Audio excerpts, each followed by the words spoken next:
Hi guys, new Dubescaper here. Today we're going to be doing a little bit of servicing on my Oase biomaster.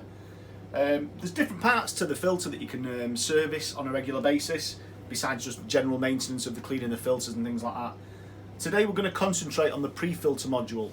I'm going to do a different series for each one and break it down and show you little snippets of things that I do to my filter just to keep it clean and just to keep it working in good working order, I should say. So, like I said, we're going to be working on the pre-filter today. What I've already done, I've unplugged the heater, because mine's the thermo side. I've unplugged the pump, we don't want the water pumping while we're undoing this. And I've also unplugged my CO2, I unplugged them both 5 or 6 minutes ago. Let the CO2 die down, give it enough time to get through the system and out. We don't want CO2 building up in this diffuser, the CO2 diffuser. So, one thing on the Oases is, this is where the water comes in I should say, and then goes back out to the tank, collecting the CO2. This part needs to be unlocked before you can unlock the pre-filter chamber. If you try to unlock that first, there is a locking mechanism inside the unit's head. You'll probably break this off. You can undo it, but it will literally put so much strain on this plastic here. So what we need to do first of all is just undo the tube section, and that just locks off the tubes, twists the in and out pipes on the inside of it and shuts them off, so no water can go in through and back out to the filter, back out to the tank. Then we can quite easily unlock the pre-filter. You can see how easy that was to slide open. If we tried doing that first before this, you'd know, because it'd just be really hard to press. All you do, get yourself a little measuring jug, a little bucket, take it out, and that's your pre-filter chamber. Let it drip all the water out, or as much as you can. Transfer it over to the tub. This is the unit we're going to be working on today. I'm going to strip this down and show you how I give it a good clean and where all the detritus can actually build up in these. So we're going to take it back over to the table. My son's filming today, so he's helping out. So, you've got your bucket, you've got this in. There's two tabs on these pre-filters, one here and one directly opposite on the other side. All you do, press them both together, give it a twist, and the pre-filter comes out. You can see this is quite clean. I clean mine once every couple of weeks, something like that. But I cleaned this on Saturday. Today's Wednesday, I cleaned it Saturday, so it should be pretty clean. All we're going to do, just going to slide them sponges off. This is the 250 version. Forgot. While that's in there, just press down on the priming button and it'll make sure all the water's out. Yeah, going back, this is the 250 version, so there's only 4 sponges on this. You'll just see a little bit of water. There's going to be a lot of water on this table, hence why I've used the tea towel. Yeah, so the 250 takes 4 sponges on this. You can buy different sponges from Oase. You can use the orange ones that I use, which are these. I just find this a really good one. They do a carbon one. They also do a blue one. I think this is 30 ppi. I get mixed up. There's a 30 or 40 and then your carbon one, which is a lot finer. So, this is your head. This is where the water comes in and goes out, gets pre-filtered and goes back to the actual bottom of the filter and then goes through the biological or any more mechanical filtration that you've got. You can actually service these heads because, I mean, you can see this, it's quite clean, but all these chambers, they've got water passing through them all the time. This is where you'll get detritus sticking, a build-up of it. So I clean these once a week. I guarantee if you've never cleaned yours, unless you're running RO water, when you take this apart after what you've seen I do today, how easy it is, you'll see a build-up of detritus, all brown goo in there. So all we do, undo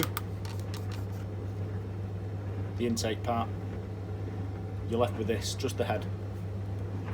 On the head, you've got 3 clasps, 1, 2, and 3. And all you need to do, I get a little screwdriver, you can use your nail, just prise it open, each one of them in turn. Don't put too much pressure on them, they're only plastic, it's very easy to break. Even though these Oase filters are really well made, they're still only plastic. You've now got 2 units. Bless me. So you've got 2 units. This is your priming unit. And all that's got in it is a spring in there. These are your clasps, springs in there, a bit of water will go in there. This sits on top of here. You can actually see there. I'll show you how it works in a short while. But basically, that elongated hole there fits right on top of this elongated hole. There's flaps inside this, and it causes the flaps to shut while it builds up pressure, and then when you let go of it, it'll pull water through the actual unit, helping it prime.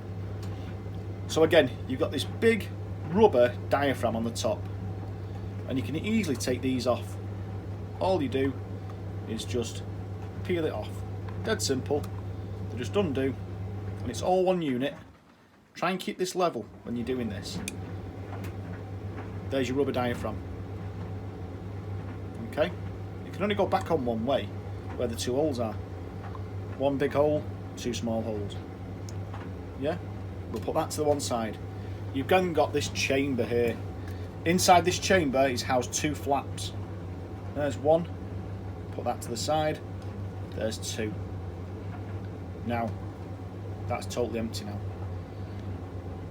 Absolutely perfect. Totally cleaned down. As you can see in there, there's still a little bit of detritus built up in there. So if you just keep the video on that, Sam.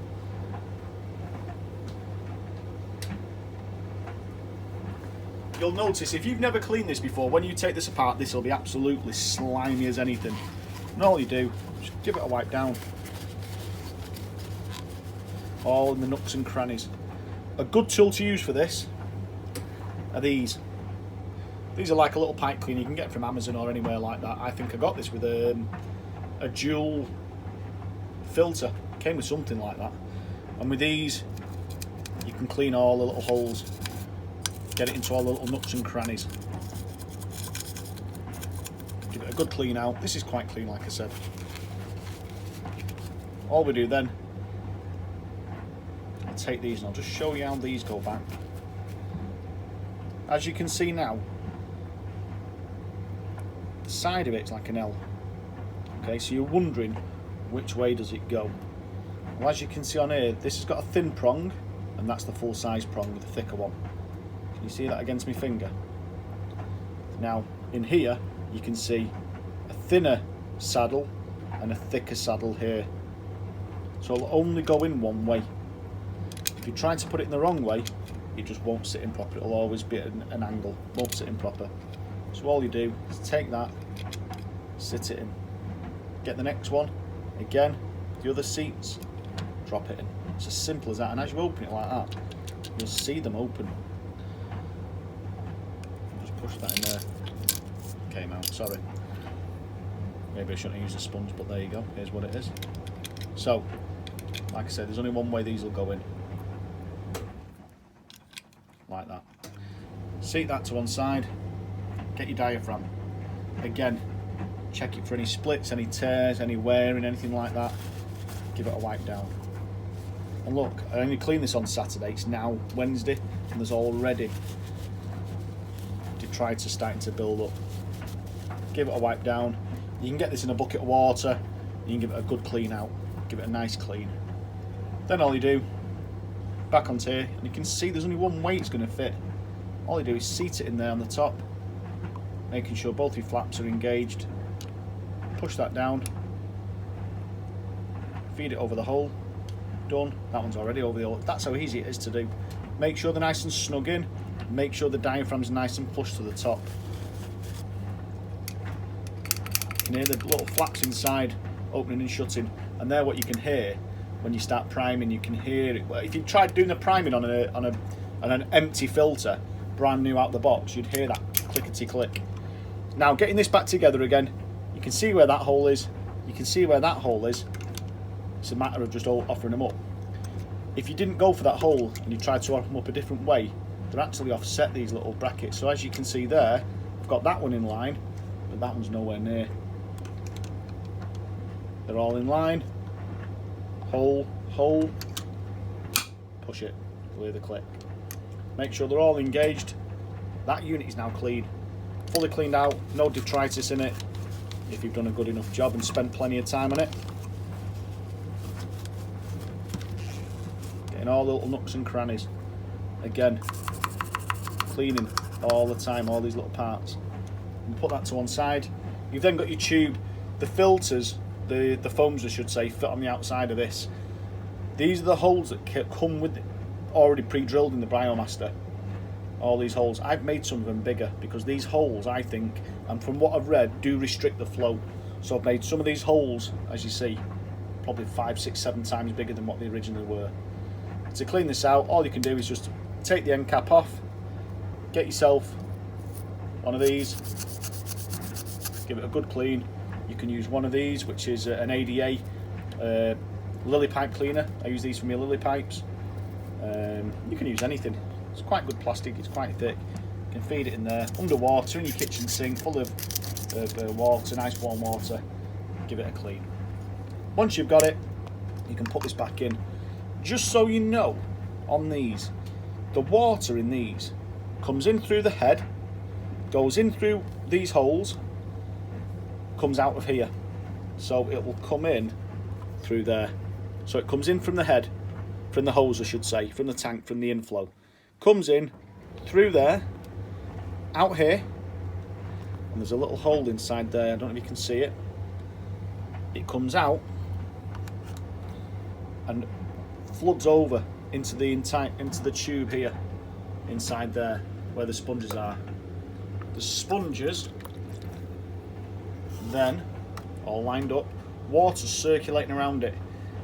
Water wants to get drawn in through the sponge because this has got resistance on it. This has got where the pump's attached to the bottom, and it's drawing the water in. So the water gets sucked in, leaving all your debris sat on the top.